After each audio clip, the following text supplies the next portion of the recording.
Bom dia, alunos. Voltamos a falar da nossa aula do CIA 55, Combate a Incêndio Avançado. Me chamo o professor Edson, capitão de cabotagem e comandante. Vamos falar agora sobre a unidade 4.0, que fala sobre relatório de investigações de incêndio. Dessa unidade nós vamos falar de 3 subunidades, né? Começando com a 4.1, que é explicar a importância, os resultados e os objetivos de uma investigação apresentando estudos de casos. Também vamos falar da subunidade 4.2, que é descrever a experiência necessária e os procedimentos usados nos treinamentos de incêndio, bem como causas, consequências e finalidades. E a subunidade 4.3, que é descrever um relatório detalhando as informações e a sua importância para a indústria e tripulantes de embarcações mercantes. E dentro dessa unidade 4.0 nós vamos ter 3 subunidades, 4.1, 4.2, 4.3. E cada aula vai ser dividida em parte 1, parte 2, parte 3, parte 4, talvez até a parte 6, né? Até aí a aula de número 37, 38, mais ou menos por aí. Vamos com... e cada subunidade dessa vai ser subdividida, entendeu? Vão ser subdivididas, né? Vão ser falado mais particularidades sobre esse assunto aí. A subunidade 4.1, que é a importância, resultados e objetivos de uma investigação apresentando estudo de caso. Uma investigação de incêndio deve incluir registro de como o fogo foi descoberto.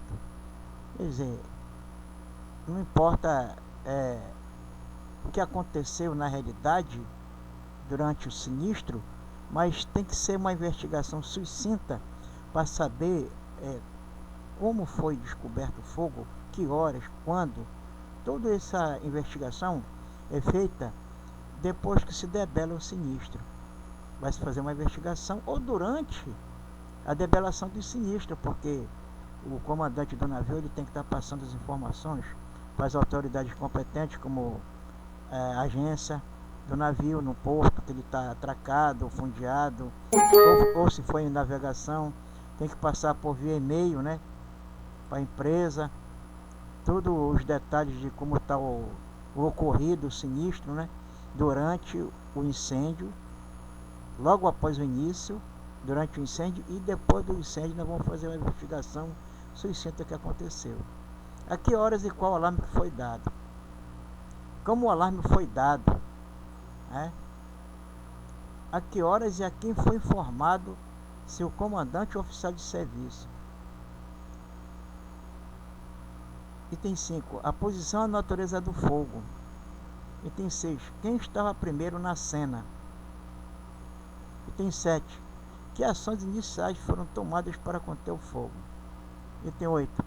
Quantos e quais equipamentos de bombeiro com inspiração autônoma a ar comprimido foram utilizados.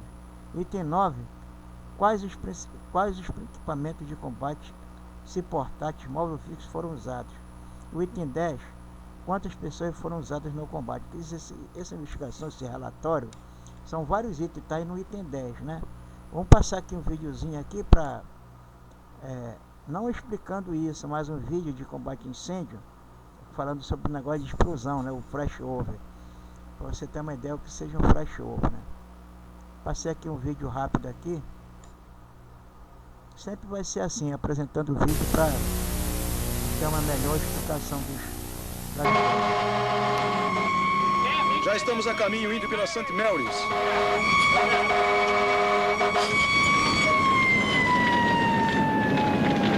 A cada ano, na América e na Grã-Bretanha, uma complexa e imprevisível reação química mata mais de 5.000 pessoas e fere outras 30.000. É o fogo. Ei! Ei! Aqui! Mais pra cá! Vem aqui! Aqui! Rápido! Rápido! A cada dia, colocamos nossos bombeiros na linha de frente na batalha contra o fogo e as opiniões ainda diferem quanto ao que está precisamente acontecendo num edifício em chamas. Existe até mesmo um debate sobre o que é que está realmente em chamas. Cuidado! Pra trás! Pra trás!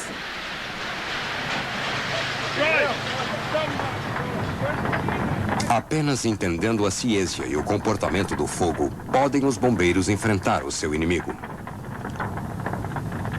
Incêndio.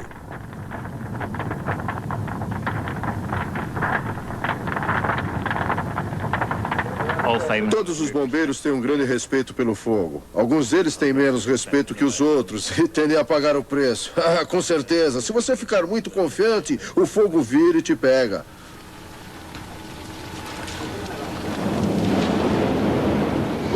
Nós, na verdade, atacamos o fogo, que enviou algumas misturas para os gases que sofreram ignição, e o fogo veio como um lençol nas nossas cabeças, unindo. Aí ficamos na porta. Ele fechou a porta às nossas costas, arrancando-a com vidro e tudo, e derrubou uma bombeira da escada Magiros. O líder de bombeiros, Darren Stonier, teve sorte. Ele teve uma experiência que é conhecida como flashover, que é o momento em que uma sala repleta de fumaça de repente irrompe em chamas.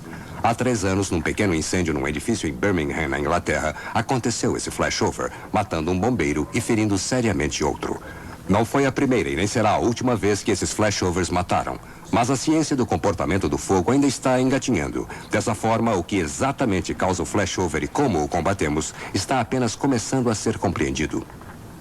Os bombeiros ainda continuam morrendo com flashovers no Reino Unido, mas nós não temos uma definição para eles. Então nós ficamos culpando todas as coisas, quando na verdade são os flashovers que estão matando. Para se compreender um flashover, temos primeiro que entender o fogo. O que nós entendemos como fogo, o que nós vemos quando olhamos uma chama. Nós vemos uma reação química, ou para ser mais preciso, muitas reações químicas. Todas aconteceram ao mesmo tempo, e o que vemos é a liberação de energia. Mas existe liberação de energia na forma de radiação térmica, e algumas na forma de radiação visível que podemos ver.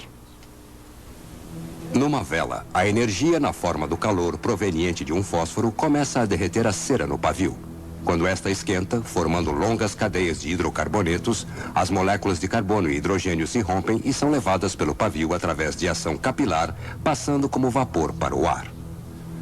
Quando esse vapor sobe na chama, ele fica mais quente e se decompõe ou rompe novamente, reagindo violentamente com o oxigênio atmosférico, produzindo água, óxido de carbono e mais calor.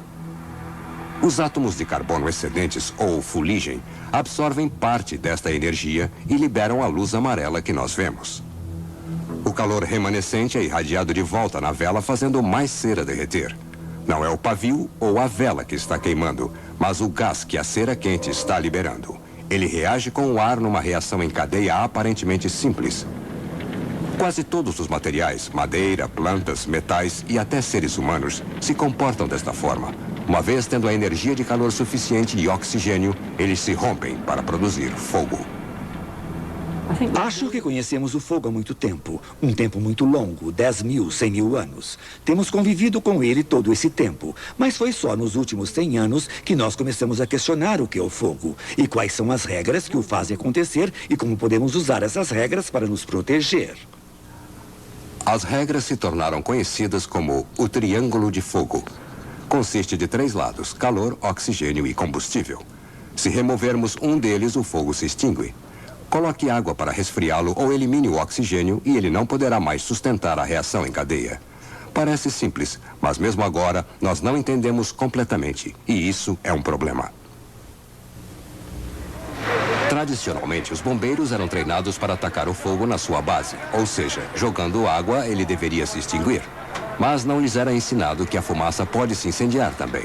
Eles sabiam que a fumaça poderia sufocar ou queimar seus pulmões, mas não incendiar-se ou explodir. A propriedade inflamável é a chave para entender o fenômeno do flashover. Ponha fogo numa poltrona e o calor liberado decompõe a espuma ou tecido mais rápido do que ele pode queimar. A fumaça carregada de combustível sobe para o teto.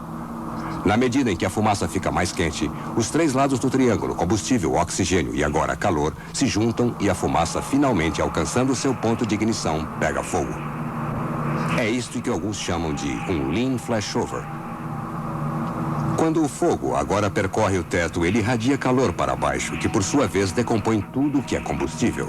Se houver uma fonte de oxigênio de uma porta aberta ou se uma janela quebrar, então toda a sala vai se incendiar. Tudo ficará em chamas. Mas se a sala estiver vedada e bem isolada, então não há novas fontes de oxigênio disponível e o fogo, sem um dos lados do triângulo, extingue-se. Repleta de combustível e calor, a fumaça permanece lá como um animal engaiolado, esperando que alguém abra a porta ou quebre uma janela para alimentá-lo. É isso que os bombeiros chamam de backdraft. Na escola de bombeiros Sando, na Suécia, eles podem demonstrar isso na prática. Esta caixa poderia ser também um cômodo da casa. Se eu colocar propano na caixa, ele fará o papel do gás.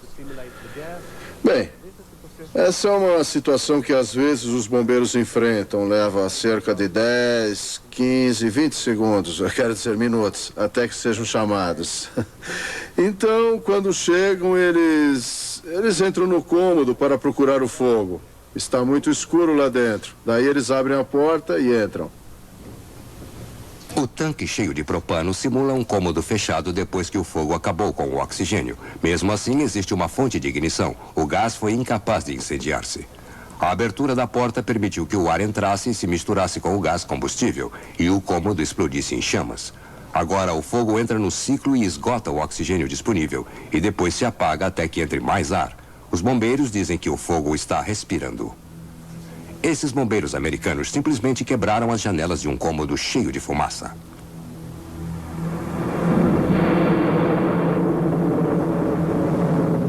Eles tiveram sorte de não morrer. John Taylor, um bombeiro de North Yorkshire, está convencido de que fumaça combustível é a fonte de um flashover. Em 1990, durante um treinamento contra incêndios na Suécia, ele descobriu, para sua surpresa, que a teoria do flashover, quase desconhecida na Grã-Bretanha, foi proposta há mais de 12 anos por Christian Gigelson, um engenheiro de incêndios. Eu vim aqui 5 anos atrás, quando fui levado dentro de um container de aço semelhante a este atrás de mim, e fiquei realmente espantado pelo que vi. Depois de ter passado 13 anos como bombeiro, fiquei muito chocado em ver o que presenciei no treinamento. Isso encaixou todas as peças do quebra-cabeça para mim. Como bombeiro, eu estive em incêndios onde eu fiquei com um sentimento desagradável quanto ao que havia acontecido. Eu me sentia em perigo, mas não podia apontar exatamente o que tinha acontecido. Eu fiquei assistindo o fogo aumentar e tudo acontecendo em sequência. Uma das peças do quebra-cabeças que John estava tentando entender era o que tinha feito um pequeno incêndio se tornar um inferno. Num dia dos namorados, em 1981, uma cadeira pegou fogo na discoteca Stardust em Dublin. Em segundos, o fogo alastrou-se, tornando-se um dos piores incêndios que a Irlanda já viu. Havia 200 jovens saudáveis dançando quando o fogo começou num canto. O fogo se alastrou tão rápido que 48 daqueles jovens não puderam sair em tempo e morreram. O clamor do público e a necessidade do corpo de bombeiros entender por que o fogo se alastrou tão rapidamente incentivou uma grande investigação. Nós recriamos esse incêndio numa grande instalação de teste de incêndios no nosso laboratório em Carrington e reproduzimos exatamente as condições daquele fogo. O que aconteceu foi que um pequeno fogo começou na parte de trás do corredor. O fogo aumentou vagarosamente, atingindo alguns assentos. Alguns dos materiais na parede da discoteca começaram a queimar. E uma camada de ar quente começou a subir para o teto. À medida que o material era queimado, a camada de gás ficava mais densa. E quanto mais energia era liberada, ficava mais quente. Até que chegou um ponto em que a camada estava tão densa e tão quente que emitiu enorme quantidade de radiação inflamável. Tão intensa que todos os materiais em volta pegaram fogo todos de uma vez. Nessa reprodução do incêndio da discoteca Stardust, o incêndio atingiu os assentos plásticos por perto que começaram a se decompor. Um lean flashover surge da fumaça do teto e, de repente, um cinzeiro na mesa incendeia-se espontaneamente. A sala explode em chamas e o cameraman decide sair correndo. Todos para fora! À medida que o fogo aumentava, tudo parecia entrar em combustão espontaneamente. Os peritos se surpreenderam com a velocidade do incêndio quando a experiência ficou fora de controle. Todos fora, por favor! o relatório final do desastre culpou a inflamabilidade dos materiais usados na construção. Mas para John Taylor, como bombeiro, esta reconstrução cuidadosamente montada parecia errada, pois foi simplesmente rápida demais. Ao construir somente parte da sala, os cientistas deram ao fogo oxigênio ilimitado e uma rota de fuga da fumaça. Uma parte crucial do quebra-cabeças de como o fogo se alastrou estava faltando. Mas na Suécia, ele começou a ver qual era essa peça. A fumaça ou gás combustível, como queiram chamar, isso é que é perigoso, porque ela pode se incendiar e explodir. Se você quiser questionar o ponto de que a fumaça não queima, então deve se livrar deste nome errado e não chamá-la mais de fumaça, e sim de gases combustíveis. Em março de 1995, numa noite fria e úmida em Bradford, Inglaterra, John, com sua própria brigada e não o Corpo de Bombeiros Nacional, saiu numa cruzada para tentar mudar a forma como os bombeiros britânicos encaravam o fogo. Vamos lá? Bombeiros de todo o país foram levados para um container de aço especialmente projetado para observar o desenvolvimento de um simples fogo numas placas. Eles aprenderam que não era a base do fogo que eles deviam eliminar, mas os gases inflamáveis que ele produzia. Eles iam efetivamente entrar num flashover controlado. Poderia parecer que não haviam placas suficientes no container para fazer uma fogueira decente. Mas sem o equipamento de proteção completo, as testemunhas não teriam sobrevivido mais que alguns minutos. O pequeno fogo está decompondo todo o material que atinge, produzindo gases. A primeira coisa, aquela coisa branca, é vapor. À medida que os gases ficam condensados na parte superior, o fogo percorre o teto e isso é um lean flashover. Isso acontece porque os gases que estão exatamente no ponto de ignição produzem chamas que agora estão se movendo para o teto.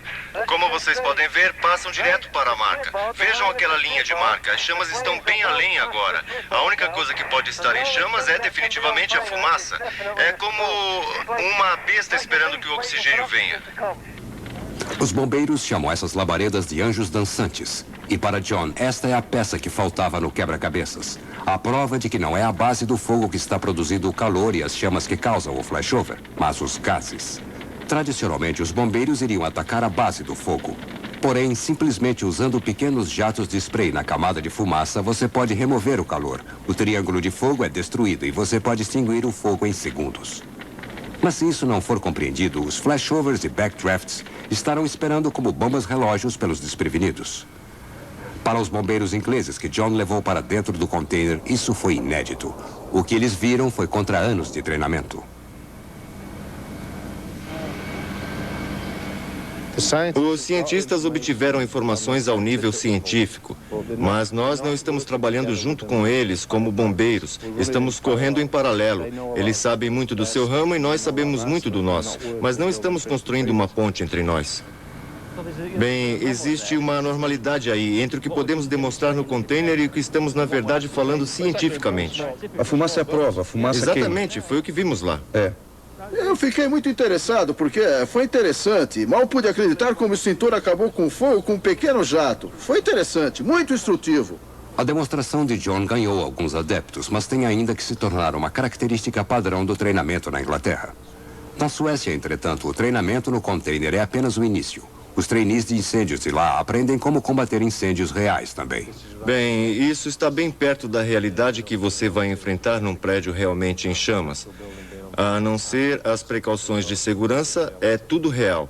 E o que é bom é que é um degrau a mais a partir do treinamento no container, onde você pode descrever ou determinar, eu poderia dizer, o que coloca lá dentro. Você pode colocar tantas placas quanto quiser ou menos. Aqui você tem variáveis dentro de um compartimento em que você não está, não sabe contra o que vai lutar. E, novamente, é a barreira psicológica que o bombeiro tem que superar, é trabalhar com medo. Você deve treinar com medo. Antes dos bombeiros suecos começarem, eles concordaram em deixar John Taylor demonstrar tudo em que ele acredita ao colocar fogo numa poltrona onde seria a casa de alguém.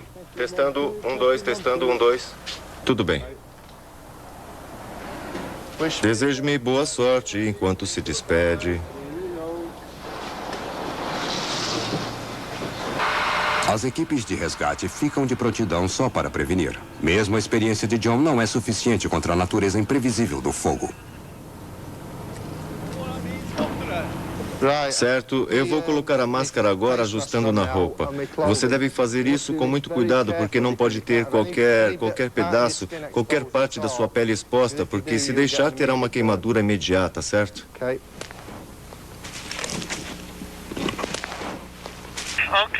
Estamos prontos para acender o fogo.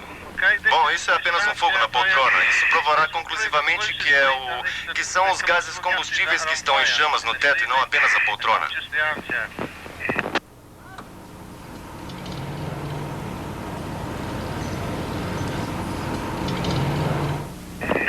O que vemos à medida que o fogo aumenta é que o objeto está se decompondo.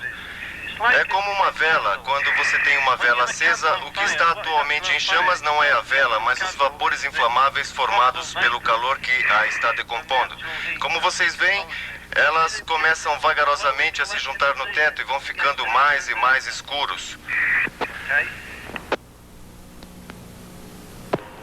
Quando ocorrer o lean flashover no teto, eu vou me abaixar e pegar a leitura da temperatura no equipamento que nós ligamos a 2 termômetros, um no teto e um no chão, e lhes dar uma comparação das temperaturas das quais estamos realmente falando.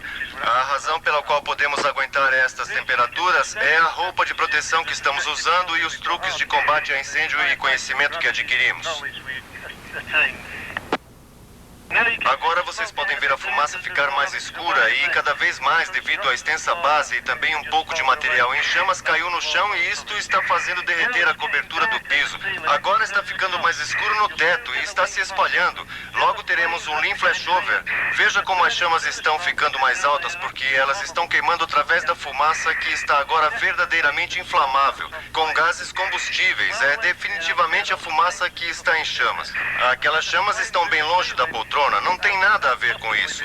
Como as chamas estão no teto, não poderiam ser da poltrona.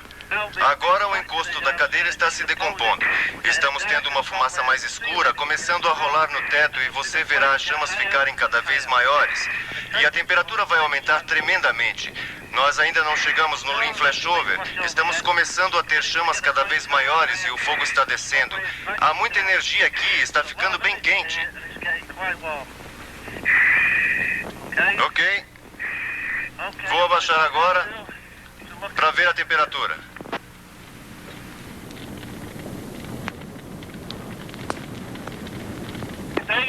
Olhem lá o lean flashover no teto. E o que temos são 1000 graus Celsius no teto e cerca de 300 graus Celsius no nível do chão. Agora vamos sair, Paul. Acima da cabeça de John, os gases atingiram o ponto de ignição. Enquanto John e o cameraman se arrastavam para o corredor, a repentina elevação de calor e pressão fizeram as janelas quebrar. Todos bem? Vocês viram com que rapidez aquelas chamas desceram? Nós estamos realmente num incêndio. O fogo está no teto e está saindo pela porta agora. Nós fechamos a porta e vejam o fogo no quarto.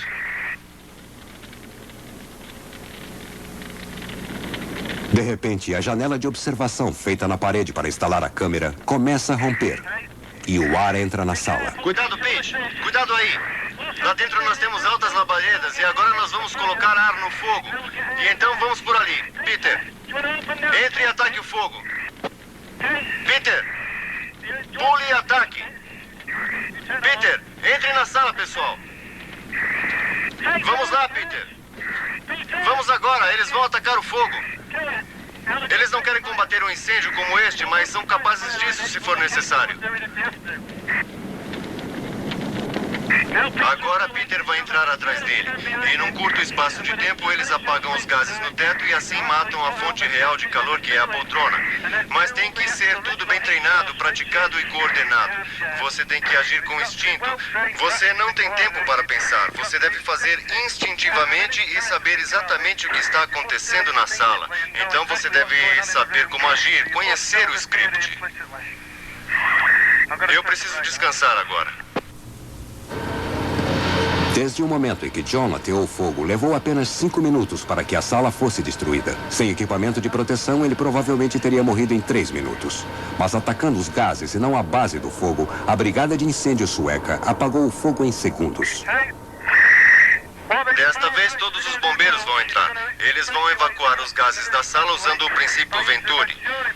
usando um dispersador de serração dentro do cômodo e apontando-o para fora, e assim direcionando toda a fumaça para fora da sala. Um jato de água de alta pressão cria uma área de baixa pressão no local, como um trem de metrô saindo da estação. O ar entra para equalizar a diferença. Aponte o spray para fora da janela e isso escoará a fumaça em questão de minutos. Como veem, a fumaça se escoa em questão de minutos.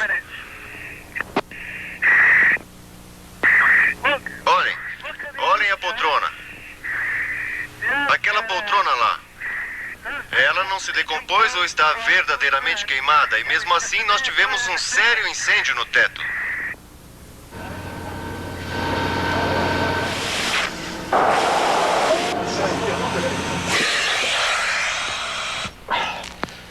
Bem, assim é melhor. Como vocês viram, nós tivemos definitivamente um lean flashover no teto e, neste caso, ele queimou metade da porta. Isso não é normal. Normalmente só teria queimado a parte de cima da porta antes que o fogo no teto se extinguisse devido à supercarbonação. Isto é, muita fumaça na sala usando oxigênio. O motivo de queimar assim não foi uma situação normal, pois nós tínhamos uma janela de plástico para filmar e infelizmente a vedação saiu e entrou mais ar do que deveria. E outra coisa para lembrar para pessoas que tiverem incêndio em casa, se a porta estiver aberta à noite e isso acontece, você viu a extensão do fogo, como se espalha rapidamente e sobe as escadas. Então você deve fechar as portas que dão para a sala de estar à noite, se puder. Lembre-se, sempre feche sua janela. Isso abafa o fogo até os bombeiros chegarem. A outra coisa é nunca abram a porta. Vocês viram o que aconteceu quando a porta foi aberta. Jamais abra a porta porque vai apenas alimentar o backdraft que o atacará. Os instrutores suecos vão agora começar a pôr fogo no resto da casa. Depois de 10 semanas, os trainees terão permissão de atacar cada cômodo à medida que o fogo progride. Antes que trabalhem num incêndio real, eles aprenderão a observar os sinais de aviso de flashovers e backdrafts potencialmente fatais. Eles aprendem a olhar a concentração da fumaça, a observar mudanças repentinas de temperatura e esfriar os gases sobre suas cabeças. Nós não falamos sobre fumaça na Suécia, falamos de gases combustíveis. Você pode, por exemplo, comparar o LPG, o petróleo que está evaporando. Nós os treinamos para lidar com gases o tempo todo, a torná-los não inflamáveis, porque se você entrar numa casa ou num apartamento e não fizer nada, você pode de repente estar num flashover. E não há razão para ficar lá, porque você só vai se queimar todo. Este treinamento é muito importante porque achamos que você precisa treinar os bombeiros. É estar o mais próximo da realidade durante o treinamento. Daí, quando ele estiver no incêndio real, sem quaisquer acidentes de qualquer tipo, ele vai se identificar, vai sentir-se confortável e agirá da forma como foi treinado. Se você nunca treinou numa situação real de incêndio, terá que aprender com acidentes reais. Você pode talvez perder sua vida.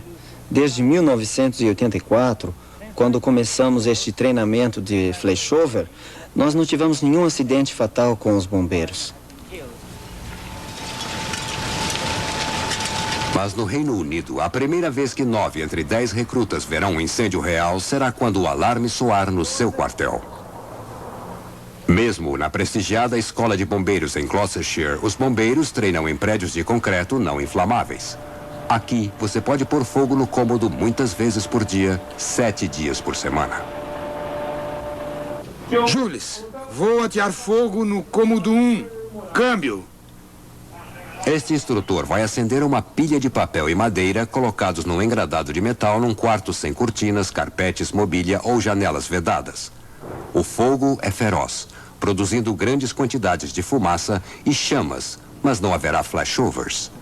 Se eles não tivessem feito nada, ele teria consumido um dos lados do triângulo, o combustível, e se extinguiria sozinho.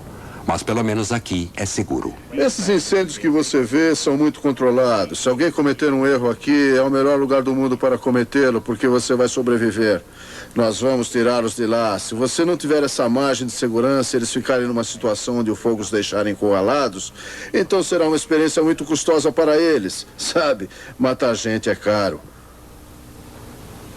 A diferença entre a Inglaterra e a Suécia é que nós não treinamos numa situação que possa causar propagação do fogo. Nós treinamos em circunstâncias limitadas e não reais. Nós usamos engradados em prédios construídos para esse fim com revestimentos não inflamáveis para que o fogo não tome conta e cause problemas reais. Nós estamos apenas lidando com calor e fumaça e não com propagação de fogo. Em 1995, mais de 17 anos depois que a teoria do flashover foi proposta na Suécia, o Corpo de Bombeiros inglês finalmente publicou um pequeno suplemento para adicionar ao Manual do Bombeiro. Pela primeira vez, ele descreveu tanto os flashovers como os backdrafts. Mas até agora, os bombeiros não têm que passar por treinos de flashover. Nos Estados Unidos, os bombeiros são treinados para reconhecer os sinais de um iminente flashover, assim como aprender as técnicas para preveni-lo. Acho que há uma certa arrogância profissional que deriva do fato de acreditarmos nesse país, com certa justificativa, que nós temos o melhor serviço de combate de incêndio do mundo. E eu acredito que temos, já tendo viajado muito. Mas existem algumas áreas específicas onde outros países têm algo a nos ensinar. E eu acho que é uma pena quando esta autoconfiança e arrogância profissional, na verdade, agem como uma barreira para aprender com outros países. Acho que todo bombeiro deveria temer o fogo, porque ele tem a habilidade de procurar e explorar seus pontos fracos. Em novembro de 1987, apenas 6 anos depois do incêndio na Stardust Disco, um pequeno incêndio iniciado mais provavelmente por um fósforo ou cigarro foi percebido em torno das 19h30. Tragicamente, ele viria a demonstrar os efeitos devastadores de um flashover.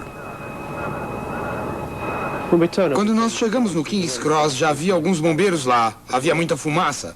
Sabíamos que muita coisa estava acontecendo lá. Ouvindo o rádio no caminho, soubemos que havia muita gente presa no meio do fogo. Quando nós chegamos, nos mandaram colocar o equipamento de respiração e entrar pela porta principal em Packers Way, descer, procurar sobreviventes que estariam lá. A parte mais difícil do King's Cross foi que era um tipo de fogo subterrâneo, onde você tem que atravessar o calor para chegar ao nível do andar.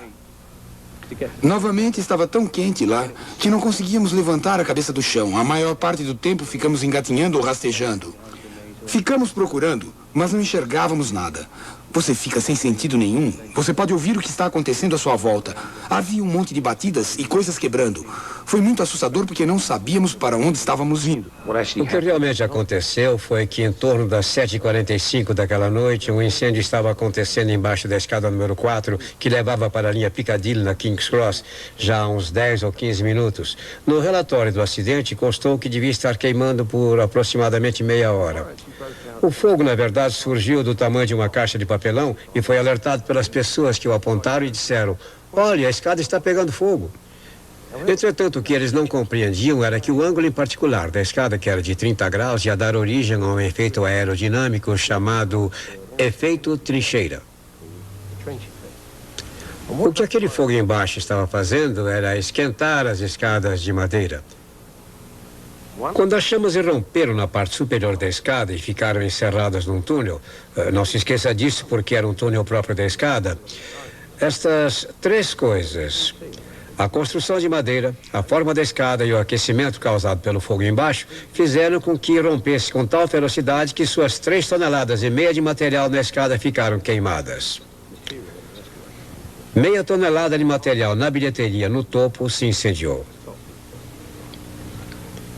O fogo surgiu com chamas frontais de aproximadamente 10 metros, com um bico de Bunsen no topo da escada. Quando surgiu, ele correu a aproximadamente 10 metros por segundo. Você correria 10 metros por segundo? Essa é a velocidade que Lindford Christ consegue correr. Dessa forma, se houver alguém que tem que sair da bilheteria e ir pelos corredores até a superfície e que não consiga correr mais rápido que isso, está com problemas.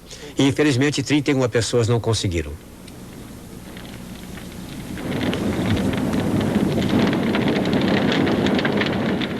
O relógio parou às 7h45 da noite. O que começou pequeno alcançou o ponto de flashover em apenas 16 minutos.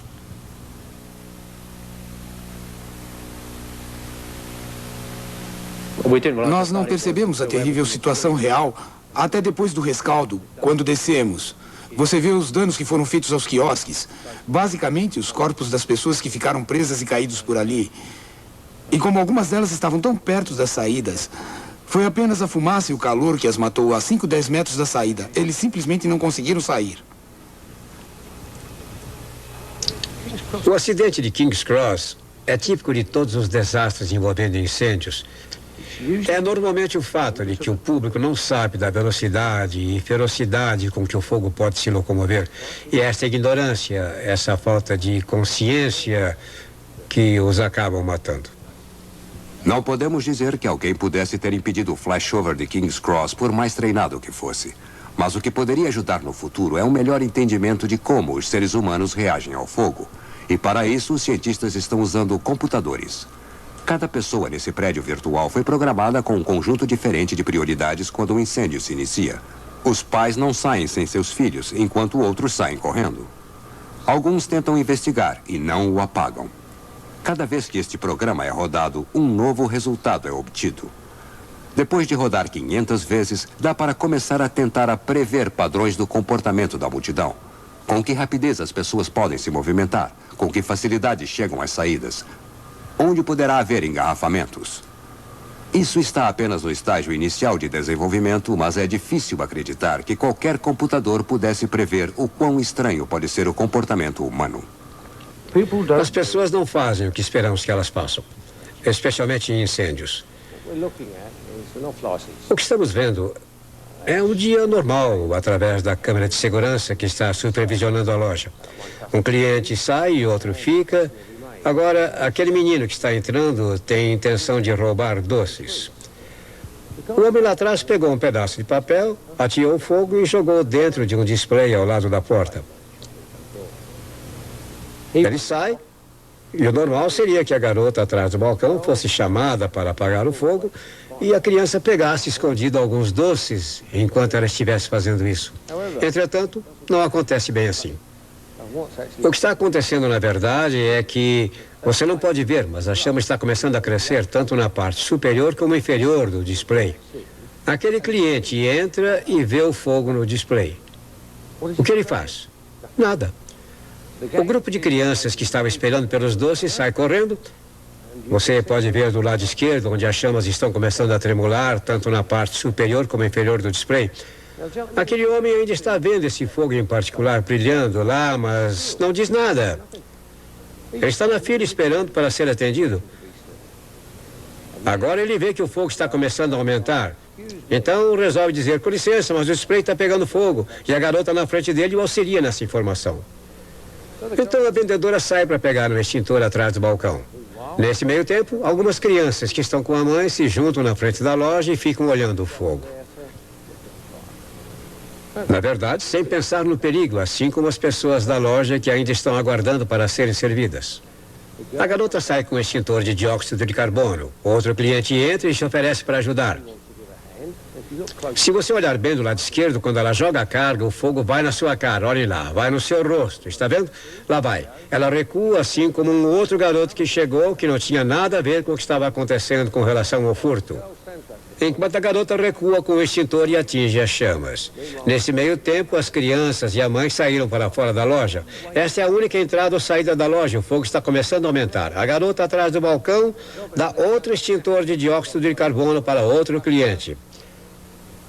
As mulheres ficaram preocupadas com a fumaça e as chamas e decidiram sair. O que aconteceu agora é que o cliente que saiu com o extintor de incêndio desapareceu. O garoto ia tentar, mas ele acha que isso não é bom para ele também.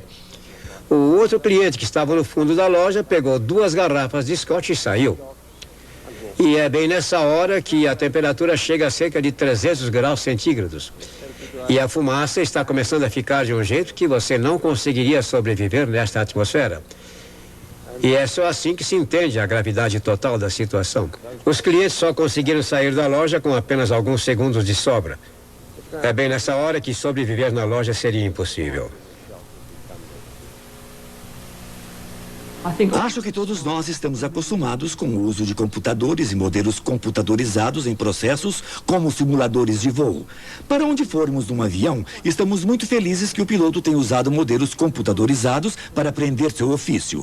Vejo os modelos computadorizados de incêndios como algo de muito valor no treinamento de bombeiros e nos projetos de edifícios e produtos mais seguros.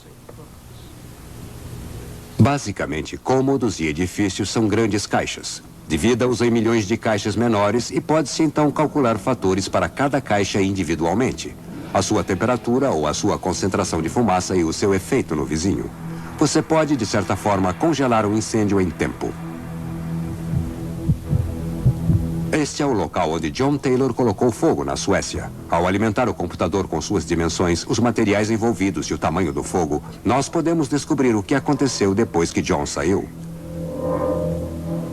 Veja através da fumaça as setas que mostram o fluxo de temperatura pelo ambiente.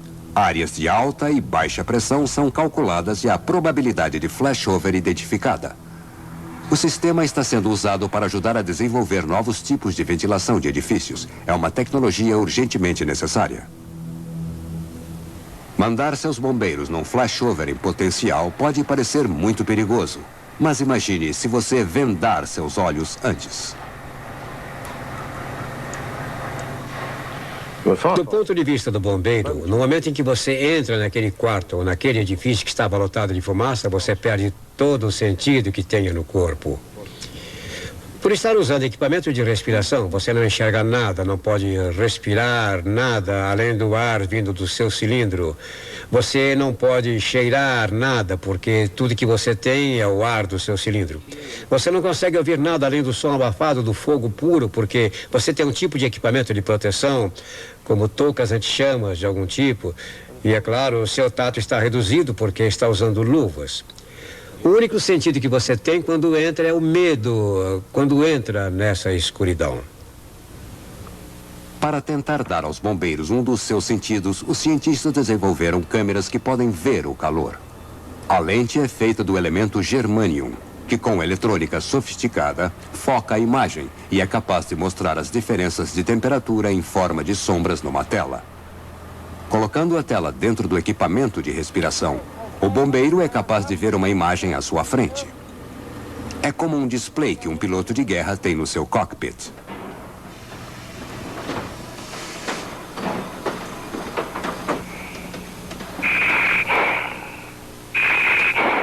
É com isso que se confronta o bombeiro, a mais total e completa escuridão. Se o fogo estiver se aproximando do flashover ou você estiver ficando sem ar, o que tem a fazer é encontrar a saída. É só quando você realmente se aproxima do fogo é que começa a ver alguma coisa. Mas usando a câmera de imagens térmicas, o calor irradiado tanto por corpos vivos e objetos aquecidos pelo próprio fogo permitem que você veja exatamente o que tem à sua volta, tanto na procura de sobreviventes ou para encontrar a saída. Mas o que limita é o custo. Custa $25 mil. É um dilema comum. Equipamentos avançados estão disponíveis, mas geralmente têm um custo muito alto.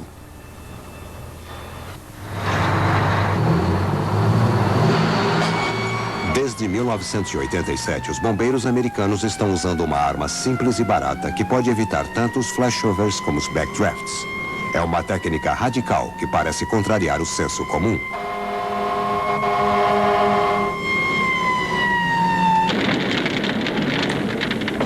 Estes bombeiros da Carolina do Norte foram chamados para um incêndio em uma casa. É uma casa de madeira e o fogo está aumentando rapidamente. Assim que as mangueiras são estendidas, 2 da equipe levam um grande ventilador do caminhão e o colocam em frente à porta.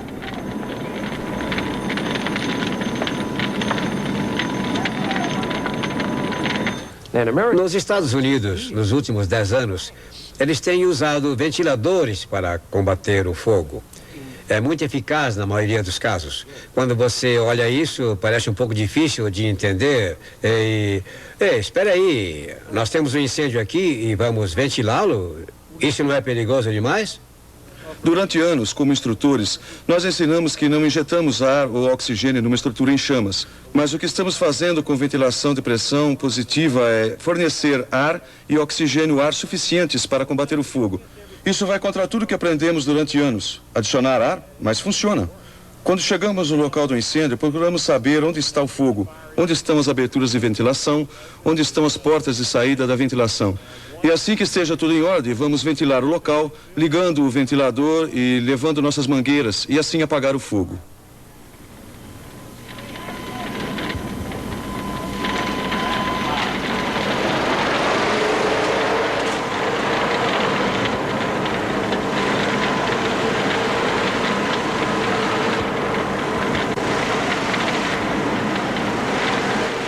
Os ventiladores têm lâminas especialmente desenhadas que mandam centenas de pés cúbicos de ar através da porta, empurrando o calor, as chamas e a fumaça de volta.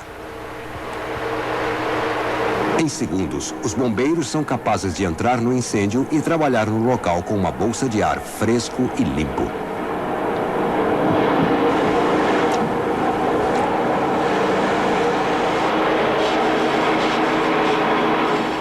Se você soprar todos os produtos de combustão para fora da janela dos fundos, então você tem o seguinte: A, você não terá um backdraft. B, você reduziu a temperatura e, portanto, não terá um flashover.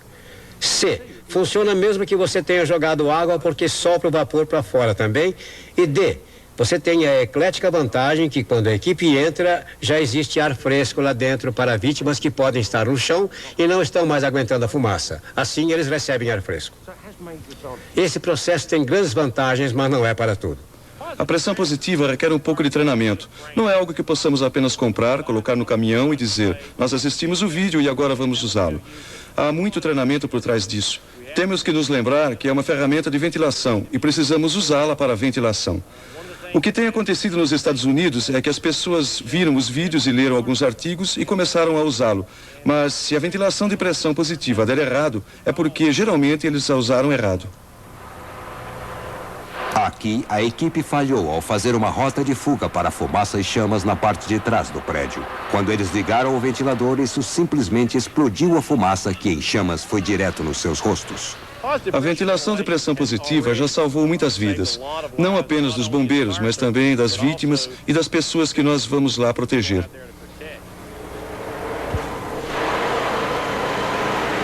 Há muitos países que não usam a ventilação de pressão positiva, mas é a onda do futuro. Eu acho que é como nos Estados Unidos. Demorou para as pessoas aceitarem a ideia que ventilação de pressão positiva funciona. Mas assim que experimentarem, e esta é a melhor coisa, eles vão gostar da ventilação de pressão positiva e começarão a usá-la. Flashover é algo que acontece bem frequentemente por causa das casas de hoje. A nova construção, o tipo de material que estamos usando nas janelas, as portas, a vedação. Por isso, o combate ao fogo hoje é muito mais perigoso por causa dos flashovers e backdrafts. Você verá mais deles no futuro. A ventilação de pressão positiva é uma forma de evitar que isso aconteça, especialmente com os bombeiros, quando eles fazem a entrada no local. Nos Estados Unidos, a maior parte dos carros de bombeiro carregam ventiladores para prevenir flashovers e salvar vidas. Os bombeiros continuam a testar ferramentas que possam ajudá-los a controlar seu inimigo. Mais treinamento, mais experiências e mais compreensão será sua melhor defesa contra a natureza explosiva do fogo. Alguns países estão bem mais avançados que outros. Na Suécia, nos últimos 11 anos, o treinamento em situações de flashover e backdraft é uma rotina. Eu estou surpreso que vocês não estejam usando esta técnica na Inglaterra, porque se vocês usassem, eu estou convencido que salvariam muitas vidas, a vida dos seus bombeiros, para que eles possam salvar as vidas das outras pessoas.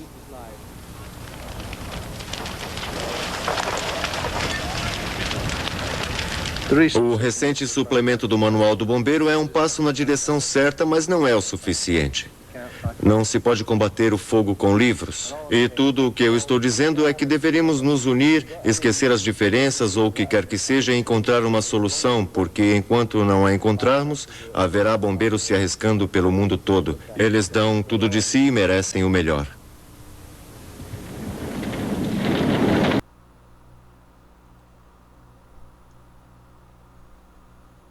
E paramos aqui no 10º, né? Quantas pessoas foram usadas no combate. Esse vídeo foi muito bom.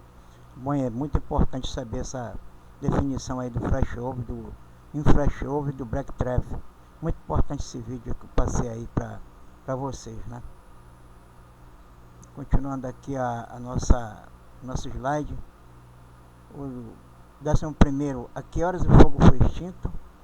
12º, o número de acidentes com detalhes dos feridos e natureza dos ferimentos. Tudo isso aí faz parte da investigação do incêndio, tá? Número 13, que avarias foram causadas, incluindo aquelas estruturais.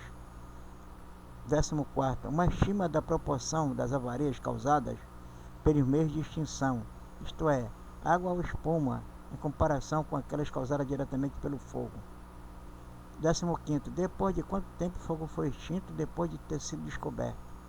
16º, qual a extensão do navio ou de qualquer parte dele, isto é, praça de máquina, carro de bomba, se foi imobilizada por causa do fogo. 17º, uma análise do fogo, dos materiais que queimaram, conhecimento ou a probabilidade de origem. 18º, as conclusões da causa do fogo e as recomendações para evitar reincidência. Então tudo isso aqui, esse subitem, faz parte daquela investigação, né?